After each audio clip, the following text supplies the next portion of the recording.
하나님 말씀 보겠습니다. 요한계시록 19장 6절입니다.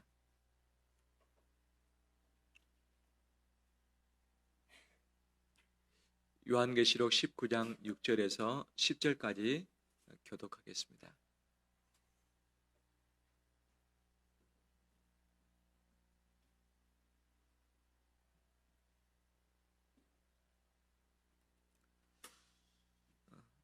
또 내가 들으니 허다한 무리의 음성과도 같고 많은 물 소리와도 같고 큰 우레 소리와도 같은 소리로 이르되 할렐루야 주 우리 하나님 곧 전능하신 이가 통치하시는도다.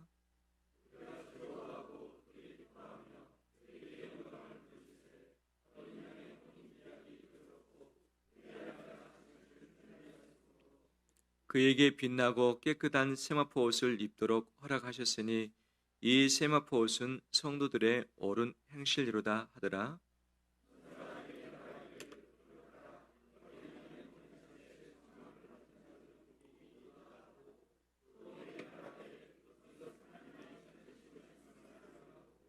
같이 읽겠습니다. 내가 그 발 앞에 엎드려 경배하려 하니 그가 나에게 말하기를 나는 너와 및 예수의 증언을 받은 내 형제들과 같이 된 종이니 삼가 그리하지 말고 오직 하나님께 경배하라. 예수의 증언은 예언의 영이라 하더라. 아멘. 주의 이름으로 축복합니다. 우리 옆에 분들 인사 나눌까요? 한 주간 내주셨습니다. 잘 오셨습니다.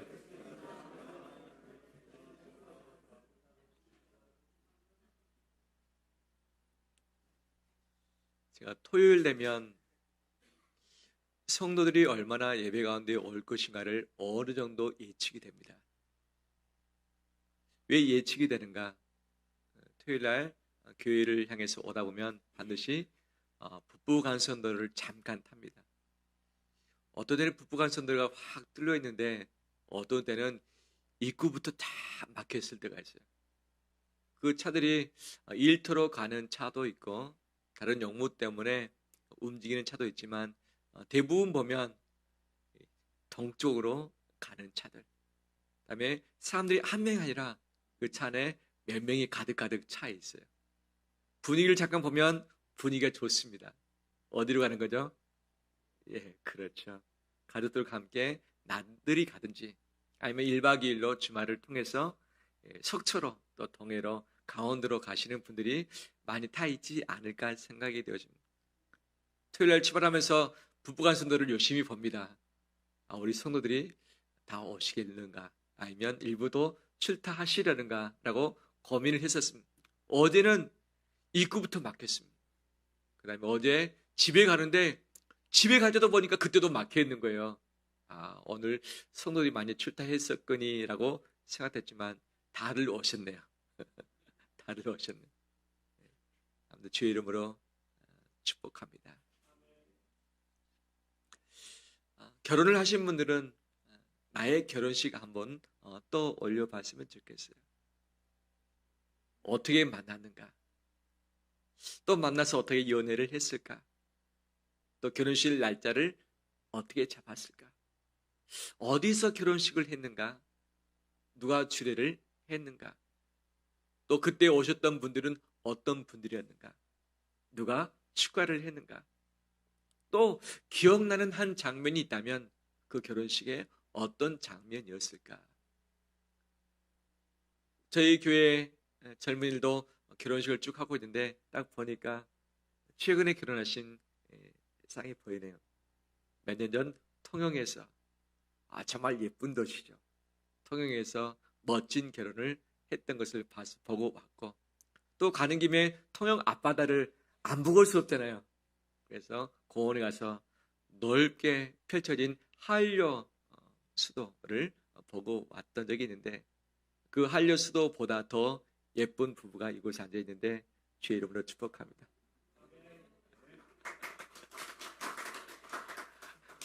이러면 안 되는데 박수가 하나님께 올려져야 되는데. 그때 생각이 납니다. 정말 멋진 모습.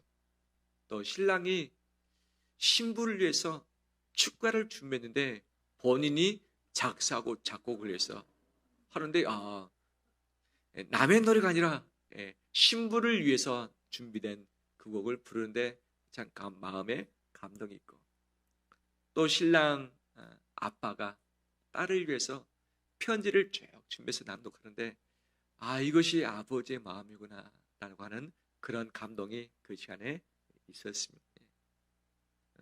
뿐만 아니라 음식도 맛있게 먹었었죠. 참 이런 귀한 혼인잔치 또는 결혼 예식, 참 우리가 평생 한 번 있을까 없을까 하는 그런 부분 아니겠어요. 그런데 그 혼인잔치의 결혼식에 참여하는 신랑과 신부의 옷은 어떻습니까? 우리나라는 신부는 보통 무엇을 입나요? 하얀색의 드레스를 입고, 신랑은 검정색의 턱시도 또는 양복을 입는 것이죠. 양가의 부모님은 무엇을 입습니까? 그렇죠. 한복을 곱게 차려입고서 입고, 또 신랑 아빠 또는 신부 아빠는 양복을 보통 입고 그 자리에 있는 것이죠. 하객들은 어떻습니까? 각자의 아주 예쁘고 멋진 옷들을 입고 참여하기도 하는 거죠. 내가 신랑 신부였을 때 옷, 그 다음에 내가 하객이었을 때의 옷은 분명 다르지 않습니까? 그런데 하객으로 가는데 마치 장례식장 가는 듯한 옷을 입고 간다면 어떻습니까? 좀 분위기에 맞지 않죠. 내가 장례식 부고를 바꿔서 갔는데 내가 화려한 옷을 입고 간다는 것도 이치에 맞지 않잖아요. 사정상 미처 옷을 입을 수 없어서 급하게 갈 때는 있는 옷을 입고 갈 수도 있지만 장례식에 갈 때에 옷을 갖춰 입고 가죠. 보통 어떤 계통의 색을 입습니까? 그렇죠. 검정색을 입든지 또는 하얀색을 입든지, 이것이 우리나라의 그런 결혼식 또는 장례식의 그런 옷의 문화가 아닌가 생각될 수 있습니다. 이 성경을 적고 있는 그때 당시의 혼인 예식은 어떻게 이루어졌을까? 서로 남자 여자가 연애하기보다는 부모님의 중매에 의해서 서로 만나게 되는 거죠. 서로 만나보다가 우리 결혼해야겠다고 하면 먼저는 약혼식을 먼저 합니다. 반드시 약혼식 합니다. 약혼식을 어디서 하는가? 신부 집에서 합니다. 그래서 신랑이 신부 집으로 약혼식을 하기 위해서 갑니다. 그런데 빈손으로 가지 않고 무엇을 가지고 가는가? 지참금을 가지고 갑니다. 지참금. 이 지참금이 뭐냐? 신부 아버지에게 드립니다. 아버님, 저에게 부인 될 딸을 주셨는데 키우시라고 진짜 고생 많이 하셨습니다. 라고 하면서 그 작은 금액이 아니라 아주 거금을 준비해서 신부 아버지에게 드리는 거죠. 그리고 그곳에서 잔치를 합니다. 약혼식 잔치를 하는 것이죠. 그래서 결혼할 때까지 너희들은 이제 예비 신랑 신부다라고 호칭을 해주죠. 하지만 같이 자지는 않습니다. 잔치만 하고 끝냅니다. 그리고 신랑은 어떻게 하는가? 자기 집에 돌아옵니다.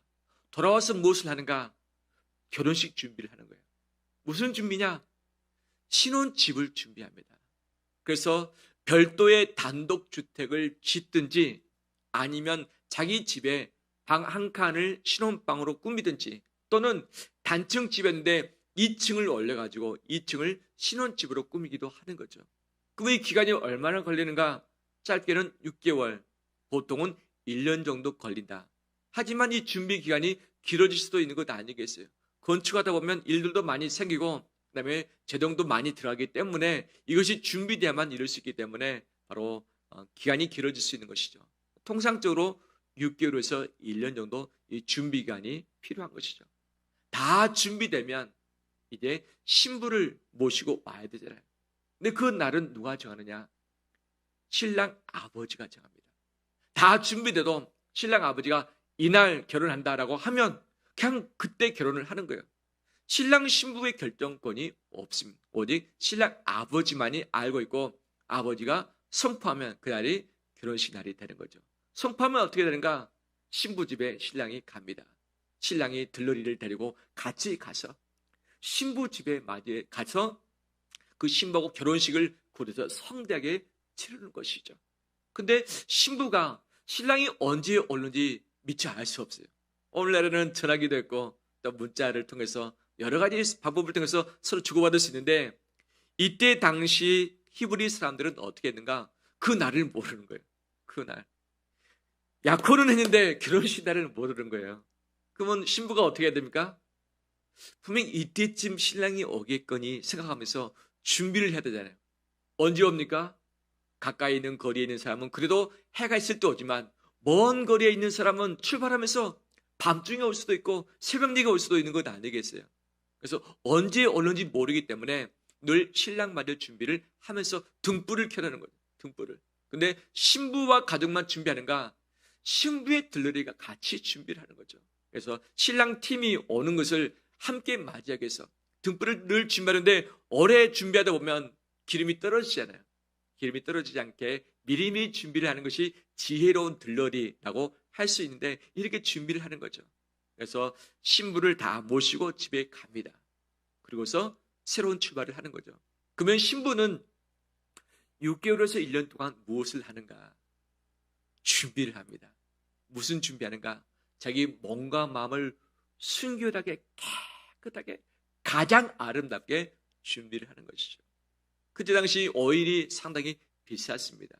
그래서 그 비싼 오일을 가지고 몸에 바르면서 몸에서 정말 향기가 날 수 있도록 하고 그다음에 목욕을 계속하면서 이 몸이 순결하게 준비될 수 있도록 하고 가장 좋은 예복을 준비해서 언제 신랑이 오든지 간에 그 예복을 입어서 바로 결혼식을 할 수 있도록 모든 것을 마련하게 되어지는 것이죠. 그런데 이 결혼할 신부가 신랑 맞이할 준비를 하지 않고 본인이 하고 싶은 대로 살고 놀고 싶은 대로 놀고 이 몸과 마음이 망가질 수밖에 없는 그런 죄 가운데 있다면 신부로서의 삶이 아닌 것이죠. 언제 올지 모르는 신랑, 하지만 반드시 오게 되는 신랑을 준비하면서 바로 자기 몸과 마음을 깨끗하게 하는 것이 히브리 사람들의 결혼의 준비 여정이라고 하는 거죠. 우리하고는 조금 다르긴 하지만 그래도 충분히 이해가 가시죠? 예. 바로 이것을 가지고 주님이 비유로 많이 말씀하셨죠. 잔치 비유, 혼인 비유, 그다음에 청함을 받는 이 비유를 통해서 이렇게도 말씀하시죠. 내가 이제 천국에 무엇을 준비하러 가겠다? 거처를 준비하러 가겠다. 너와 내가 살 수 있는 신혼집을 준비하러 가겠다. 그 신혼집이 다 준비되면 내가 다시 와서 너희를 데리고 가겠다. 하지만 그 날과 시는 나도 모른다. 누구만이 알 수 있다? 하늘의 아버지만 아신다. 아버지가 지금이라 하면 그때 가서 그냥 데려오는 것 바로 이것이죠. 그때 당시 히브리 사람들의 결혼의 풍습 바로 이것을 통해서 예수님이 비유로 말씀들을 하셨던 것이죠. 오늘 그 본문의 배경이 되는 것이 바로 그때 당시의 결혼식이라 할 수 있겠죠. 오늘 본문에 많은 성도들이 세마포 옷을 입었습니다. 이 세마포라고 하는 것은 이 아마포라고 하는 아마라는 신분이 있다면서요. 아마의 신분에서 이 실을 뽑는데 이 실이 너무 곱대요. 그 다음에 이것이 고급진 것이다. 그래서 이 실 가지고 옷을 지은 것이 세마포다. 이 배옷은 배옷인데 아주 고운 배옷이죠. 저희 고모 댁에서 삼배 장사를 한 50년 하신 것 같아요. 지금은 돌아가셨지만 그래서 이것을 가지고 상당히 많은 돈도 버셨어요. 보니까 삼배가 이 집에 가면 막 삼배가 쌓이지 않았습니까? 어떤 것은 아주 빳빳한 삼배옷이었습니다. 만지면 너무 딱딱하고 어제 닿으면 좀 살이 아프는 그런 삼배였는데 어떤 삼배는 색깔도 곱고 부들부들한 삼배도 있고 어떤 것은 꽃 모양이 나져 있는 삼배도 있습니다. 어떤 것이 더 비쌀까요? 뻔하죠. 예전에 갔더니 삼배가 많이 쌓였습니다. 이거 좀 보통 수준 같아요. 물었더니 이것은 중국에서 물 건너온 것이다. 이것은 저렴하다. 대신 어디서 파느냐? 그때 당시는 어르신들이 여름에 입는 옷, 그 다음에 평상시에 개량 한복을 입을 때 삼배로 하기도 하고, 그 다음에 고인이 입으실 바로 수의로 이것이 사용되어진다. 근데 이것이 천차만별입니다. 어떤 것은 몇십만 원, 어떤 것은 수백만 원 된다라고 이야기를 하는 것을 들었습니다. 이때 당시에 세마포 옷은 상당히 값진 옷이었습니다. 그래서 누구만 입었는가? 제사장이나 레위인들이 이 옷을 입고 하나님을 섬겼습니다. 그리고 귀인들 중에 일부만 이 옷을 입었던 것이요. 그리고 이 죽으신 분의 시신을 쌓기 위해서 세마포를 준비를 했고, 그 다음에 신부가 자기의 드레스로 이 세마포 옷을, 깨끗한 옷을 지어서 준비한 것이 그때 당시 세마포가 쓰여졌던 용도라고 할 수 있습니다. 그 이 세마포 옷을 성도들이 다 입고서 보좌 앞에 계신 보좌 앞에 하나님과 그 옆에 있는 어린 양을 위해서 찬양하는 모습이 나오는 것이죠. 바로 천국에서의 결혼식을 하나님께서는 우리에게 미리 보여주신 것이죠.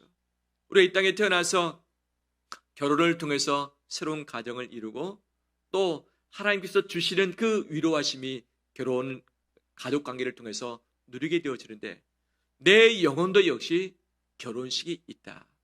내 영혼도 결혼식이 있다. 누구와 결혼하는가? 하나님이 신랑 되시는 예수 그리스도를 우리 가운데 보내주셨습니다. 2000년 전에 예수님이 우리에게 오셔가지고 우리하고 서로 약혼을 하신 것이죠. 약혼을 하셨다. 그러면 주님이 가지고 오신 지참금은 무엇이었을까? 다른 것이 아니라 예수 그리스도께서 십자가에 달려 죽으심으로 피를 흘리셨는데, 이것이 속량의 값이다. 나를 바로 신부 삼기 위해서 예수님의 피값을 지불하시고서 나를 신부로 사셨다. 그래서 나의 몸값은 예수님의 피값이라 할 수 있는 것이죠. 이미 지불하신 그 예수님이 나와 결혼하자고 나하고 약조를 하셨다. 그리고 나서 다시 내가 올 텐데, 이 땅에 올 텐데 그때가 나와 너와 함께 결혼하는 날이 될 것이다 말씀하시는 것이죠. 예수 그리스도의 재림의 날이 우리가 주님과 실제 결혼하는 날이 될 것이고, 결혼식을 치른 후에 예수님이 마련하신 그 천국에서 영원토록 살게 될 줄 믿습니다. 그러면 이 결혼식을 맞이할 준비를 잘 하고 있는지, 준비가 되었습니까? 신랑이 언제 올는지 모르지만 언제 오시든지 간에 우리가 신부로서 그분을 맞이할 준비가 다 되어 있는 우리 되길 주의 이름으로 축원합니다. 그래서 중요한 것은 무엇이냐? 여러 가지 많은 것도 있지만 바로 세마포 옷인 것이죠. 빛나고 깨끗한 세마포 옷이 필요하다. 그 성도들 되는 신부들이 이 세마포 옷을 입었다. 이 옷을 입은 자만이 바로 그 잔치에 참여할 수 있다고 하는 거죠. 그러면 내게 주어진 그 세마포 옷 정말 있는가? 눈에 보이지 않습니다. 하지만 이 옷은 예수 그리스도가 나를 위해서 십자가에 흘리신 것을 믿고서 내 죄를 회개하고 그분을 영접하는 자에게 걷어주시는 은혜의 옷입니다. 은혜의 옷입니다. 그 옷은 예수 그리스도의 피값을 통해서, 예수님의 지참금을 통해서 다 지불하신 바로 의의 옷, 깨끗한 옷, 거룩한 옷인 줄 믿습니다. 이 세상에서 돈 주고 살 수 있는 그런 옷이 아니라 예수 그리스도의 피값을 주고서 보이지 않지만 내게 이미 의의 옷을 입혀주신 것이 바로 주님의 세마포 옷인 것이죠. 이 옷을 입고서 예수 그리스도를 우리가 맞이하게 될 것이고, 그분의 결혼식에 우리가 참여하게 될 줄 믿습니다. 이것을 우리 가슴에 새기면서 바로 영적인 결혼식을 준비해가는 우리 되길 주의 이름으로 축원합니다. 그런데 오늘 본문에 이 세마포의 옷의 의미를 이렇게 이야기를 하고 있죠. 바로 8절 말씀입니다. 8절 함께 읽겠습니다. 그에게 빛나고 깨끗한 세마포 옷을 입도록 허락하셨으니 이 세마포 옷은 성도들의 옳은 행실이로다 하더라. 아멘. 이 세마포 옷이 빛나고 깨끗하다라고 하고 있는데 성도들의 옳은 행실이라고 말하고 있습니다. 세마포 옷은 이미 주어졌습니다. 하지만 이 주어진 자, 이미 세마포 옷을 입고 있는 사람은 옳은 행실의 삶을 사는 것이 마땅하다. 약혼을 했는데 신부가 신랑 외에 다른 남자하고 서로 관계를 맺는 것, 이것은 아니지 않습니까? 자기 몸과 마음을 더럽히는 것은 아니지 않습니까? 그 신랑을 위해서 바로 자기 몸과 마음을 준비하면서 고결하게 순결하게 갖고 가는 것이 신부의 마땅한 도리겠죠. 예수님이 다시 오심을 기다린다고 한다면 바로 신부된 우리로서 합당한 삶이 필요하다. 그 삶이 옳은 행실이다 라고 말씀하고 있습니다. 그러면 이 옳은 행실이 오늘날 우리에게 적용한다면 어떤 의미가 있을까? 저는 이것을 세 가지로 말씀드리고 싶습니다. 첫 번째, 성도로서 옳은 행실 세마포 옷의 의미는 무엇인가? 하나님을 제대로 섬기라. 하나님을 제대로 섬기는 것이 바로 세마포 옷을 입은 자의 삶이다 라고 할 수 있는 것이죠. 결국 우리는 하나님 아버지 앞에 서게 될 것입니다. 우리의 주례자는 하나님 아버지입니다. 우리의 신랑은 어린 양 되시는 예수님인 것이죠. 그분의 주례자가 원하시는 삶을 사는 것, 이것인데 가장 첫 번째가 하나님을 제대로 섬기는 것. 요즘 하나님을 제대로 섬기고 계시죠? 그렇기 때문에 주일에 저 앞에 나와서 함께 예배하는 줄 믿습니다. 예배는 나의 선택사항이 아닙니다. 예수 그리스도의 피값으로 사게 된 바로 신부된 우리가 하나님께 드려야 할 마땅한 공경의 표시인 것이죠. 내 시간을 통해서, 재정을 통해서, 우선순위를 통해서 하나님을 제대로 섬겨나가는 우리 되길 주의 이름으로 축원합니다. 두 번째 의미가 무엇일까? 그것은 구별된 삶인 것이죠. 음식점 가면 음식이 다 세팅되고 나서 먹기 전에 옷을 하얀 옷 입은 분에게 반드시 주는 것이 있죠. 먹에다 무엇을 찹니까? 앞치마를 차죠. 왜 앞치마를 찹니까? 음식이 튕겨져서 이 옷이 더럽혀지지 않도록 사는 것 아니겠어요? 깨끗한 옷일수록 더럽혀지기 쉬운 것 또는 어떤 때가 묻기 쉽지 않습니까? 근데 나이가 들다 보면 음식 먹다가 옷에 흘려요, 안 흘려요? 나 자주 흘리신 분들 손으로. 어렸을 때는 아이들이 앞에 조그만 앞치마 또는 수건을 둘러주지 않았습니까? 너무 흐르니까 좀 닦고 옷이 더럽히지 않도록 하는데 살다 보면 앞치마가 많이 필요할 때가 참 있는 것을 봅니다. 우리가 삶을 살다 보면 더럽혀질 때가 참 많이 있어요. 지난 한 주간 동안 내 입술은 깨끗했는가? 거짓말하지 않고 참말만 했는가? 내가 보지 말할 것들이 있는데 범으로써 내가 더럽혀지지 않았는가? 하나님이 원하지 않은 사람이 있습니다. 그 사람 만나면 안 됩니다. 근데 그 사람을 만나면서 혹시 더럽히지 않았는가? 가지 말할 것이 있습니다. 그런데 내가 그것을 알면서 갔기 때문에 내 몸과 마음이 더럽혀지지 않았는가? 하나님만을 섬겨야 되는데 하나님의 다른 것들도 사모하고 사랑해서 더 늘 내 마음속에 그것을 흠모하는 것, 이것이 영적인 음행이라 할 수 있는데 나는 혹시 그것들로 인해서 더럽혀지지 않았는가? 거짓말하지 말아야 되는데 거짓말을 하든지 내 마음에 용서하고 붙들어주고 안아줘야 할 텐데 그러지 못하고 내 마음의 상처 때문에 용서하지 못하고 계속 마음으로 저주하면서 미워하고 있는 그런 부분은 없는지. 바로 세마포 옷을 입은 자는 구별된 자의 삶을 사는 자입니다. 더 순결하고 깨끗하게 우리의 삶을 옳게 갖고 가는 우리 되시길 주의 이름으로 축원합니다. 세 번째 의미가 무엇일까? 산상수훈에 예수님은 빛과 소금에 대해서 말씀하시면서 어떤 것이 빛된 삶인가? 그것은 착한 행실이라고 말씀하십니다. 무슨 행실? 착한 행실. 이것이 옳은 행실과도 연관이 되어지는 것이죠. 이 착하다고 하는 것은 어떤 의미일까?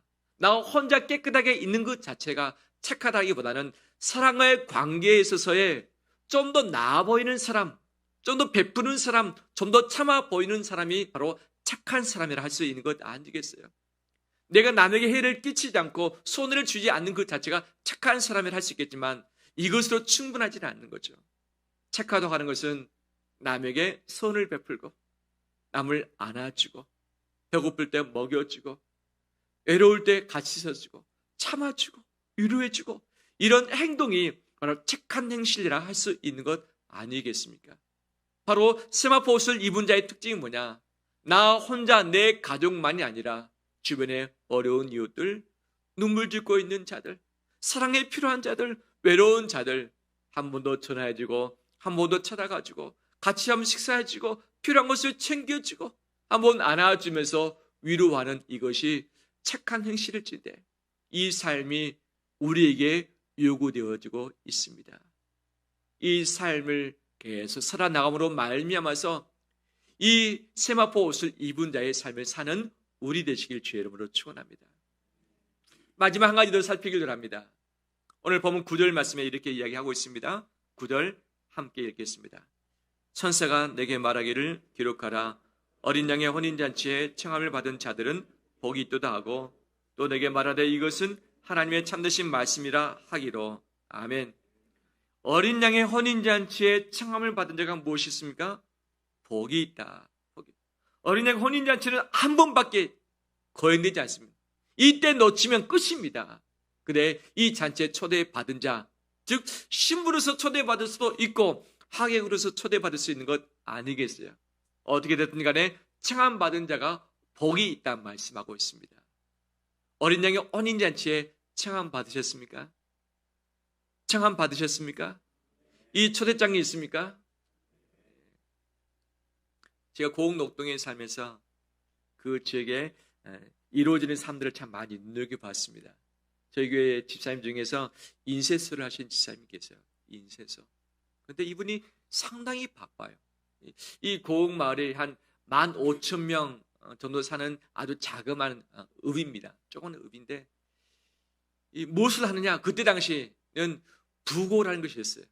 누군가가 돌아가시면 부고장을 만들어서 편지를 보내더라고요. 직접 주든지. 요즘에는 무엇을 보냅니까? 문자 메시지로 하거나 전화를 통해서 부고를 대신하는 것 아니겠어요? 근데 그때 당시는 이것을 인쇄해서 가장 빠른 시간에 알려야 되는, 장례를 알리는 거. 그럼 이것을 어떻게 하는가? 그때 복사기도 많이 없었을 때. 그래서 인쇄소에 그분께 한밤중에 전하면 그분이 일어나서 인쇄소 문을 열고서 인쇄를 하는 거예요. 봉투 인쇄하고 봉투 안에 부고장을 딱 인쇄해 가지고 이것을 준비해서 그러니까 유족에게 주는 거죠. 그러면 유족이 빠른 시간에 주소를 쓰고 이름을 쓰고서 그것을 전달하든지 편지 보내가지고 하는 것이 그때 당시에 바로 장례 절차이기도 했습니다. 그런데 어떻게 하다 보면 이 부고장이 빠진 사람이 있어요, 없어요? 있죠요. 다른 사람은 다 받았는데 나만 안 왔어요. 서운합니까? 안 서운합니까? 서운하죠. 섭섭하죠. 나를 무시했나? 실수로 빠뜨렸어. 그래도 나를 챙기셔야지. 라고 하면서 마음이 좀 좋지 않은 것을 생각하지 않겠어요? 그 지역사회는 지역 사람들이 똘똘 뭉쳤습니다. 지역사회가 누가 누군지 거의 다 알아요. 근데 이 지역에 중요한 행사했을 때 자리를 딱 준비합니다. 그래서 한 300명 모인다. 300석 좌석을 딱 준비합니다. 가장 앞자리에 보통 누가 앉습니까? 특별 초대받은 내빈석이 있어요. 내빈석. 그 내빈석에는 반드시 이름을 딱 넣어가지고 누구 딱 넣습니다. 그러면 초대장을 받은 사람이 와서 어디 앉습니까? 자기 내빈석에 딱 앉습니다. 그런데 종종 끝나고 나서 언성이 높아질 때가 있어요. 어떤 언성이 높아지는가? 초대장을 받았는데 와서 보니까 내 자리가 없어요. 자리가 없긴요, 있죠. 자기 이름이 적힌 자리가 없다는 거죠. 내 이름이 적혀야되는데 왜 내 이름이 없느냐? 나를 홀대느냐? 이럴 거였으면 나를 초대하지 말든지 왜 초대해놓고 내 이름을 적어놓지 않았느냐? 이런 일이 있어요, 없어요? 있을 수 있죠. 이름이 있는데도 또 말이 나온 경우가 있어요. 무엇입니까? 순서가 중요해요. 강단이 있으면 강단의 앞자리가 VVIP 그 옆으로 쭉 순서가 있는데 순서가 잘못해서 바꿔놨어요. 어떻습니까? 끝나고 나서 이것이 상당합니다. 제가 예전에 공동동에 있을 때 지역사회 사회를 가끔 본 적이 있어요. 왜냐하면 저보고 사회 잘 본다고 사회를 바라는 거예요. 그래서 이 막 1, 200명 모이는 뭐 청장도 오고 뭐 옆에 이웃의 동장들 막 의원들 다 옵니다. 근데 제가 호명을 하잖아요. 오신 내빈들 호명. 근데 이 명단을 제가 그 중부관한테 받았어요. 이 명단을 쫙쫙쫙쫙 읽으면 일어나면 막 박수 치지 않습니까? 끝나고 나는데 어느 한 분이 오더니 저한테 막 화를 풀뜨는 거예요. 왜 내 이름 빠뜨렸냐고, 내 이름 안 불렀냐고. 어떻게 말합니까? 정말 죄송하다, 정말 죄송하다 하면서 제가 사죄를 했습니다. 그 명단에 안 부른 사람이 잘못입니까? 명단에 없이 기록한 사람이 잘못입니까? 그렇죠. 특히 공무원은 이것이 참 중요하지 않습니까? 근데 이름 빠뜨렸다고 그거 해놓고 나서 얼마나 큰 욕을 얻어먹었는지 몰랐습니다. 하나님이 우리를 초대하시고 가장 좋은 자리, 혼인잔치에 참여하면 그 이후에는 천국으로 갑니다. 근데 그 명단에 내 이름이 없다면 어떨까? 예수님이 재림하시사 이 세상을 심판하고 계시는데 내 이름이 없어서 심판의 대열에 내가 껴있다면 어떻게 되겠는가? 한순간이 아니라 영원히 결정되는 그 순간 내 이름이 호명되지 않았다면 얼마나 바로 저주스러운 인생이겠습니까? 바로 혼인잔치에 청함을 받은 사람이 무엇이 있다? 복이 있다. 복이 있다. 그 청함 받는 그 대상은 다음 주에 제가 말씀 나누겠습니다. 바로 생명책에 기록된 자만이 청함 받을 수 있다. 내 이름이 그 생명책에 기록되어 있을까요? 기록되어 있을까요? 예수 그리스도를 내 구주로 믿고 하나님을 아버지라 시인하면서 그에 합당한 삶을 살아내는 자가 하나님의 생명책에 이름이 올려져 있는 줄 믿습니다. 청함을 받은 자가 복이 있습니다. 우리가 청함을 받아서 지금 예배당에 와 있는데 우리의 이름이 동일하게 하나님의 명단에 올라져서 마지막 날 청함 받는 우리 되시길 주의 이름으로 축원합니다. 근데 더 나가서 나는 청함 받았는데 내가 청해할 사람이 있는 것 아니겠어요? 예수님이 직접 청하기도 하지만 예수님이 제자를 통해서 나가서 청해오라, 청해오라. 제자들이 나가서 사람을 청했습니다. 다들 바쁩니다. 나는 결혼 때문에, 나는 손을 샀기 때문에, 나는 밭을 샀기 때문에 못 갑니다. 그 사람 내버려 두고 또 다른 사람 가서 청해와라 말씀하고 있는 거죠. 청함받은 모든 사람은 그 잔치에 참여하게 되었던 것이죠. 나뿐만 아니라 아직 청함받지 못한 그 사람을 청하는 우리 되길 주의 이름으로 축원합니다. 그 이름, 내 잔치의 이름 빠뜨리지 말 사람들을 쭉 정리하고 신경 써서 하는 것뿐만 아니라 정말 하나님의 잔치에, 어린 양의 혼인잔치에 청해할 그 사람을 빼뜨리지 말고 그 사람이 어든 어디 한든 간에 관계없이 그 사람을 초대해서 함께 이 잔치에 참여할 수 있도록 기회를 주는 우리 되시길 주의 이름으로 축원합니다.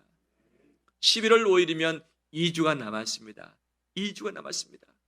바로 내가 청해서 오든 오지 않든 간에 바로 주님의 청함을 받은 우리가 누군가를 청함으로 그에게 복을 선물해 줄 수 있는 우리의 삶이 되시길 주의 이름으로 축원합니다.